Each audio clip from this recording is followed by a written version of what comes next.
Okay, guys. So you know, for those guys who watched me doing the labyrinth runs, the tower runs, which you saw just at a few minutes ago, I did those. There were invincibility buffs and so on. There are plenty of those buffs. I have collected some of those. I hope I didn't forget anyone. And I'm gonna go through the list. We'll explain short what they does and if you should skip the level and if you shouldn't. So for the starters, the auras and the buffs which the mobs have in labyrinth, for labyrinth, you don't need to skip those in the earlier stage. So I would say from stage 1 or floor 1 to floor 10, you don't need to skip, even if you encounter invincibility, healing aura, and so on. But after level 10, they are more dangerous depending on the buff, and you should skip those. So I will explain if you need to skip some buff. So let's start with the list, guys. So first we have sacrifice. Sacrifice, if the mob with sacrifice dies, it will heal every mob around it to full HP. So be careful if there are multiple sacrifice mobs in a room in labyrinth. Maybe you should think about skipping on a higher level of difficulty. So after floor level 10. Then we have worship. Worship is kind of like sacrifice. So if the mob dies, it will heal the mobs around it, not back to full HP, but it will heal a little bit. But it also buffs those mobs, so they will get stronger. It's kind of, in my opinion, it's stronger than the sacrifice aura. Then we have Oblivion. Oblivion, the mobs will spawn every few seconds, blue glowing balls on the ground. If you touch those, you will get a little bit damage. The damage is not worth mentioning, but all your skills will put on cooldown. They will put on max cooldown. So every time you touch it, you can't use any skills. So don't touch those. The bigger version of that skill is Great Oblivion. If a mob with Great Oblivion dies, it will drop a huge ball on the ground. Yeah, I think it's a ball. Yeah, huge ball with a huge area of effect. And if you are in the circle in the area, it's same like the small Oblivion, but it will deal more damage and yeah, the same effect. Like all your skills will keep on max cooldown. So get out of the area.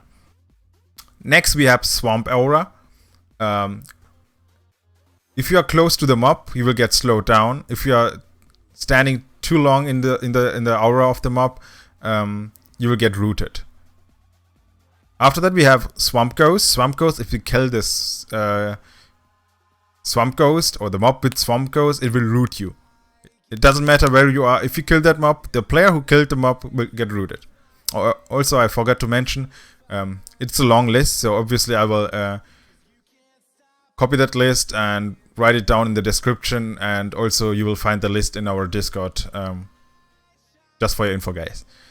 Then we have Watergo. So you saw me in my labyrinth runs. If I see a Watergo, I scream like a small baby, guys. So skip. Of course, you don't need to skip a Watergo mob in the earlier stages, like below 10, as I said.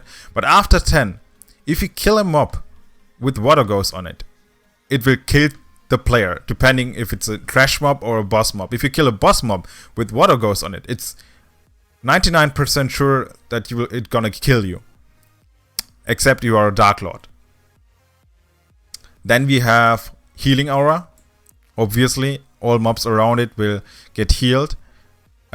Also, guys, don't forget, Aura mobs only will buff the mobs around those. Those auras won't work for the mob itself. So if there's a mob with Healing Aura, it will heal all mobs around it, but it won't heal itself. So yeah, if it heals itself, it's actually impossible to kill those mobs. So keep that in mind. Then we have Invincible Aura or Invincibility Aura. Same like the Healing Aura. It will make every mob around it invincible except itself. So if you pull two invincibility mobs together, On a later stage in Labyrinth, so after 10, 15, it's a skip. Because you won't be able to separate those.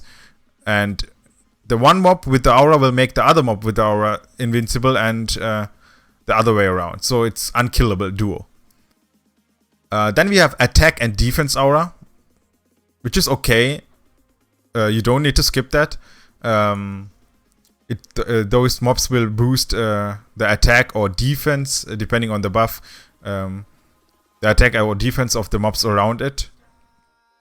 Then we have attack and defense acceleration. So that's a hard one, depending on stage and how long you take to kill that mob. If it's a trash mob with acceleration or if it's a boss mob, it's skippable. Because attack and defense acceleration means every second that in which the mob is still alive, it will grow stronger on attack or defense, depending on the buff. It will make more damage every second, or it will be hard to kill every second. And then there is an even stronger version of that, the attack and defense acceleration aura. Obviously, it will buff all the mobs around it. Skippable. Definitely skippable after stage 20, something like that. If you don't have enough DPS to kill them fast enough. Then we have shotgun. That mob will damage every few seconds players in a small con in front of it. It's okay. It's not skip worth monster or buff. The next is contamination. Contamination, it will put an AoE dot below you. It will stay on the place. So if you're standing on the same place, you will get damage and you will die eventually. In the floor 15 and above, it's gonna take you 3 or 4 ticks and you will die. And also every player on the map will get the effect below him. So be careful. Don't follow another player if you see a mob with contamination as a buff. Then we have cold and ignite. Cold and ignite pretty similar. So those mob will pick a random player. Those mob will around those mob will there will be a cold effect on the ground and ignite effect on the ground. It will appear every few seconds. If you stay in the ignite effect, you will get burn damage. If you stay in the cold area, you will get freezed if you stay longer than 2 seconds. Then we have bulwark. I hate this one. Sometimes it's skippable because the mob will spawn every few seconds, a barrier between you and the mob, and everything on the other side of the barrier won't get any damage from you. So if there are more than one bulwark, it's maybe skippable. Or maybe you should skip. So then we have firing. That one is insane if you are running it with a group of 5 players. Because that mob will spawn around every player a firing. Which will stay on place, so it will cast a firing around me. And it won't damage you if you are in the firing or outside the firing, obviously. But if you touch the ring, it can kill you with 2 ticks. So if you are in a group and you're grouping together and the mob casts 1 firing around everyone, it's an insta wipe. So if you see firing, split up, guys. Then we have fire chain. Fire chain, the mob will link. The mob will link itself with a random player, and there is a fire chain between you and the mob, and every player passed through the fire chain or touched the fire chain will get damage. Also be careful, but not skip worthy. Only if there are more than 3 more than 2 fire chain mobs, then it's skip worthy. Then we have Meteor. Oh gosh, that's a long list, guys. Then we have Meteor. Meteor is if the mob dies, huge meteor will drop on the spot where the mob dies, and if you stay below, it will deal huge damage and it will stun you for an eternity, guys. Kind of like, I think like 5 or 10 seconds. I'm not sure.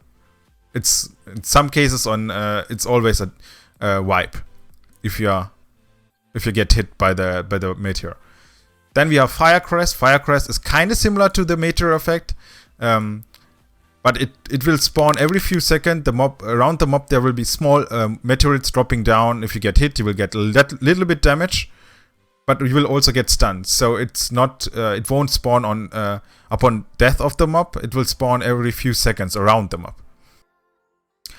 Then we have the Lightning Ring, kind of similar to the Fire Ring, with one exception. The Lightning ring will be around you and it will move with you. So don't go too close to the other players. We have the next one is the Wave. The Wave mob will deal to every player in a huge area. You can't hide or you can't run away. It will deal to everyone damage every few seconds. So if on later level, it's maybe skippable because you can't escape that damage. Growth is an easy one, not skippable, except if the growth is on a mini boss. Growth, the mob with growth will duplicate itself every 10 seconds. Thorn, I already explained it in the last time, I guess. Thorn, it will cast every 10 seconds, something like that.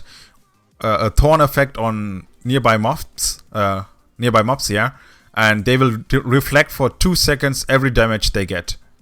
So be careful.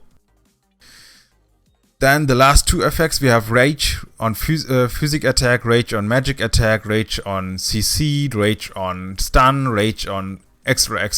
So Rage followed with a thing, you shouldn't use those things. Rage, stun means if you use stun on that mob will heal itself and will get stronger. So Rage all attacks is later skip worthy, because everything you do will heal them up and it will get buffed.